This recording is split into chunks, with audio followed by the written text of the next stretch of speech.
All right, welcome back to Relatively Conscious. My name is Antonio Brown. I'm Irvin Bryant. This is the Carnival Podcast. Shout out to DW for making the beat. DW made that on all socials. All right, so today we're talking about black people in the crisis of voting, right? So There was a tweet conversation we had on our last video. Let's kind of review that real quick. What was the conversation about? Right, so I believe it was a friend of yours. Yeah.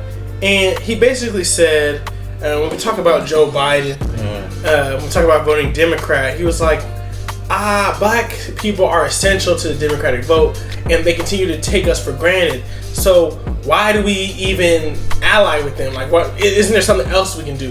Couldn't we topple their power and establish something better to replace them? Because black people are so powerful. Right.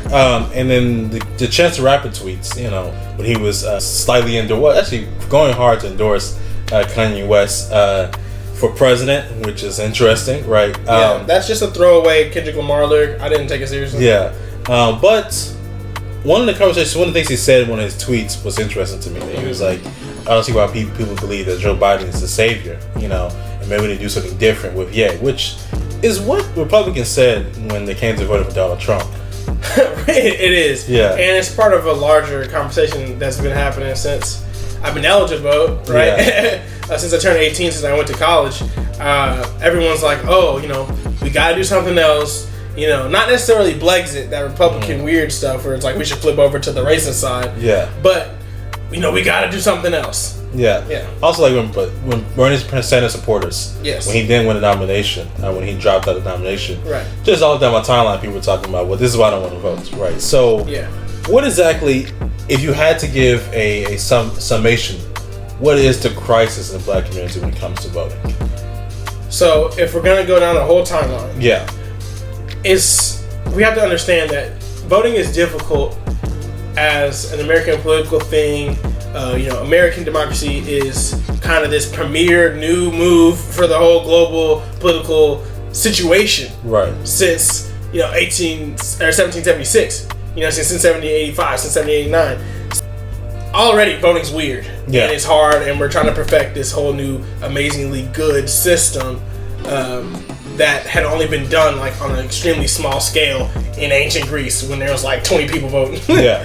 So now we're doing that. Also, racism. So I don't know if y'all are aware, but for the majority of America's history, we weren't even voting. Like black people we weren't there. Yeah. So we just started voting in mass in an enfranchised, enforceable way, like for 60 years, 70 years. Actually, I'll put it this way. I think if you wanted to consider us first started voting, I would say the election of 1972.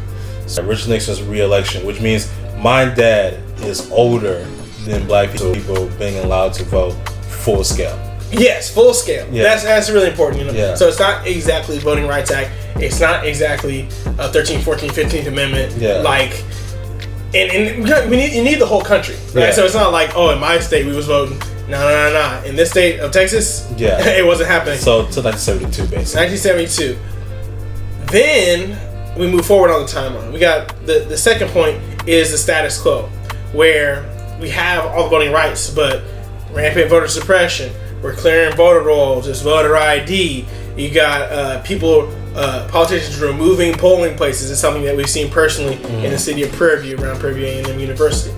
And this is very different in different areas, but there's all kinds of strategies to disenfranchise either black people or immigrants or really whoever has power, has implemented some kind of gerrymandering of the voting districts and some deal making at that level. In one way or another, voting has been weaponized against those who are supposed to serve. So not only voting just been exclusive, it's been weaponized, and then we had no hope at that point, right? Yeah. It's like, I thought I finally had it. I thought since 1972 we had it.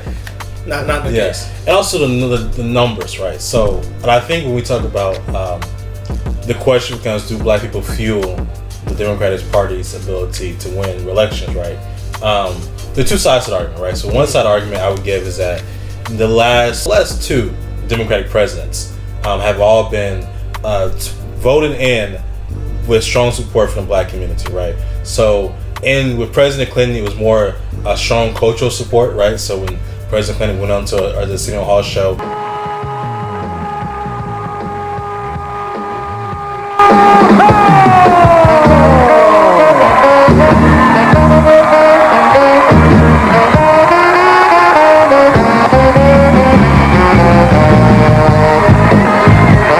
That meant something, right? And then President Obama, being the first black president, drove out black people in droves, right? Like, everybody was trying to get out there and to vote, right? And that was something we had never seen before, right? And then Joe Biden ends up winning the primary because he has black support, right? But the numbers say that for all the support that President Obama has, right, he doesn't get to the White House without the suburban vote, right? Without the white working class vote.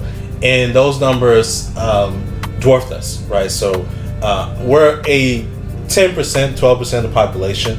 The Hispanic population is growing substantially. And of course, the white population has always been bigger, right? And so when you talk about the Democratic Party and who they need to win, they see us as a tool to winning, but not as a necessity to win. And it's important that you mention contemporary Democrat wins as being essential to actually having or cornering the black vote, leaning on it. Yeah. Because after the Southern strategy, Southern plan, wherein, around the Civil Rights Movement, it was kind of a slow process. The Republican Party engendered itself to racists to the South, as we see it now. And once you really corner that Fox News Bible Belt market, the Democrats are like, oh, okay, we need some reliable voters. We gotta find some people. Give me some immigrants. Give me some gays. Give me some blacks. Like, please come here. Yeah. And so that's like key. And so contemporary Democratic Party needs black people. But historically, as we just said, we've only been voting for 50 years. Before the 70s, both parties, regardless of whether they had flipped or not, liberal, conservative, Republican, Democrat, regardless of where they were oriented, didn't care. And they didn't need the black vote. So I believe in the power of the black vote. But one has to understand that as a minority that has a pretty steady population around 10, 11, 12, 13% in this country across our history, we cannot boycott a public participation such as voting. Elsewise, we'll just get what we've gotten up to this point. Real quick, the Hayes-Tilden Compromise, 1876, when Rutherford B. Hayes was being made president. Right. It was a electoral college tie, right? Lockout. There was no majority. The House of Representatives had to select the president, and the Republicans, which were on the side of black people at the time, abolitionists, said, okay, please give us our president, and in return, we'll give you racists the South back. They did not care about black people. The vote, any particular rights, Freedmen's Bureau, NAACP, throw it all away for political clout, because this is a country of and by and for white people. It doesn't have to say that way, but if we just let them have it, this was going to be. So what's the future for black people voting, right? So no, the third party is an idea that's floated a lot, right? And just how it works now, America is built as a two-party system, right? So when you get into the nitty-gritty of how elections happen, many times it's the head of the Democratic Party, the head of the Republican Party in each individual city that decides polling locations, decides days polling locations are open, right? It's pretty much it's designed to be a two-party system, right? Yes, it is. At some point, we could see a third party, but that is 40, 50 years down the road and probably would never happen. Because, and the 60s, people are having the same conversation. Could the Black Panther Party be the third party, right? Could black people make their own party, right? There was always conversation with third party, but it never ends up happening. Because feminism, anti-war. And the thing with third parties is, across American history, there were parties before the Democrats and Republicans as we know them to be today. Yeah. It's Federalists versus Democratic Republicans. There was the Know Nothing Party. The Whigs. Yeah. So there's definitely a possibility for change. Like, one party can definitely die out, and I'm okay with that. Yeah. Neither of these guys are saints, so one of them can go. But for there to be a third is unprecedented. Yeah, unprecedented. So apathy, right? So the apathy in the community, right? So my vote doesn't matter. Why would I vote in a system? Since you laid out all of these reasons why voting is suppressed, why should I vote anyway, right? So what is the argument for even deciding to do that? And I hate to do like a fear mongering thing, but the fact is, it's like taking care of your bills, right?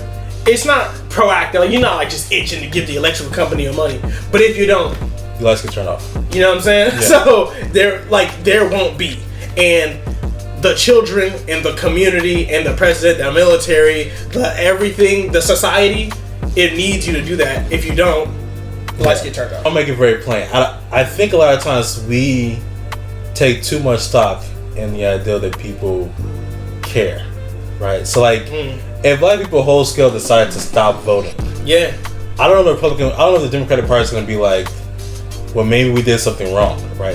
They may write they may write some papers for the New York Times, but at the end of the day, it's going to be like, but you know, we can go to Hispanics, so why should That's a growing population. Let's all learn Spanish and keep it rocking, because they don't want to play with us anymore. And they're broke. And that's because in politics, money talks. Cash rules everything around me. Queen, get the money. Dollar bill, yo. Right. So a population of same people decide not to vote who have no money means very little, right? And of course, you know, it's not to talk about my people in any kind of way, but we know the struggle is real, and racism has kept us down for a minute. And so, and I think you know, in a game where, you know, in the game that we played, that is democracy, right? You can't just pick your ball up and go home, right? That's not how that works. And that's why we haven't so far. I mean, I know we get the urge, but we cannot. And we have not and we cannot, because that's how we get to where we are now. So you got to go back to the drawing board, figure out how to get it done, and continue, right? So I think there's an argument, like Martin Luther King always said, you know, I choose not one part or the other, right? Because whoever's in power, I need to speak to them, right? And so I think us voting many times as a monolithic for the Democratic Party, that is a problem to me, right? So I think there should be more... it shouldn't be predetermined who you're voting for. But, you know, also the Republican Party keeps being cool racist, and there are children in cages at the border with Mexico right now. So like, if the Republican Party chose to stop, you know, being cool racist and decided to, like, you know, defending Confederates, you know, be the party of Lincoln, there's a conversation that we can have then. And I mean, the switch it wouldn't be a far stretch for them to do that. And black people have conservative views. Right? So a lot of people, those aren't mine, but I know many black people who would align with a lot of ideas that they have if they kind of just bent their ear to black issues. But I think the problem becomes that because they have wholesale decided not to, and decided to die on the hill of the white vote, A, I think it would be detrimental to the Republican Party. We can talk about that at some point. But B, I think is a serious issue. So real quick, to finally kind of clean up, right? The argument for voting for Joe Biden, right? So like, some people need to hear an argument for why to vote for Joe Biden. You know, his platform is the most progressive platform any Democratic president nominee has ever had. More progressive than President Obama, right? $15 minimum wage, expanding Pell Grants for black students who go to college, expanding housing vouchers, right? Expanding aid for public schools, right? These things are bail reform, commuting sentences for people on drug charges. So these are targeted reforms that will help the black community, right? So I heard, you know, Charlamagne the God, who I take very little stock in what he has to say, but he asked the question, what's Joe Biden doing for black people? And I wonder, can he read, and can he not just go to his website and look it up? What was the whole aim for? If you're gonna ask that question like that. His record, he's always been here for voting rights, right? Now we talked in the past about substantial busing and the 1994 crime bill, but you know, those can be talked about, right? In history, we gotta understand is it's just as complicated as the present, and so it's very easy to simplify history. But you know, when the present's happening, I'm here, I can feel all of it, and I know there's so many twists and turns to it. So let's try to look at recent history. What we can remember is going to tell us what we're going to see in the future. History in the past is clouded by all this, you know, context that we don't get. But what we saw in the Obama administration, good deal. I like it. So at the end of the day, right, should there be a conversation, right, between Joe Biden and Trump? Like, is that a conversation that we should be having, or do you feel like it's useless? I mean, you've been here during 2020. How was being unemployed? How was lockdown? Yeah. How is wearing a mask? I don't like it, but I do it. So yeah, President Trump is not only just this Republican racist, ideological dumpster fire. You know what look at my African American over here. Look at him.